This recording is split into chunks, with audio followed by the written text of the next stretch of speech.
ये है भाई बराल बालकेश्वर जो आसवे पानी उठे जो आसवे तो जो भार्गवी नदी आमर भार्गव नदी जो कहती से देखु तो किसी देखा जाऊनी एपटे ये यहाँ हूँ गोटे केनाल देखु केनाल यहाँ एपटे आमर नईटा बही जाऊँगी आम भी से नई की जाऊँ भी पानी उठाइवाई माने रास्ता तो पूरा नुआ रास्ता काम हो तो रास्ता जहाँ जमी ठीक अच्छी भाई मेन कथा हूँ जो लोक मैंने आमर ये आसुँच से माने रास्ता साइड रे झाड़ बसिक रास्ता को पूरा खराब कर दौरान जोटा से भाभी पार ना पर यही रास्ता ही लोक जा आसवा करेंगे तो से आमको ही कराइबे आम एरिया को आसू जदि कई जने जाम एरिया भाया कर तो आमको कौ भाया फिल हम ये जिनसा बुझा दरकार जे आम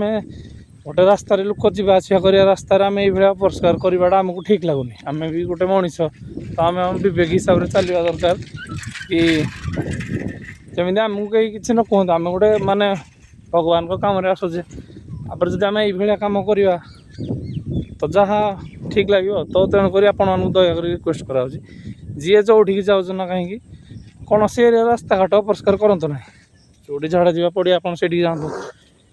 एमती रास्ता घाट अपरिष्कार करवाटा ठीक ना जोटा कि आमको ही लोग खराइबे हाँ आज्ञा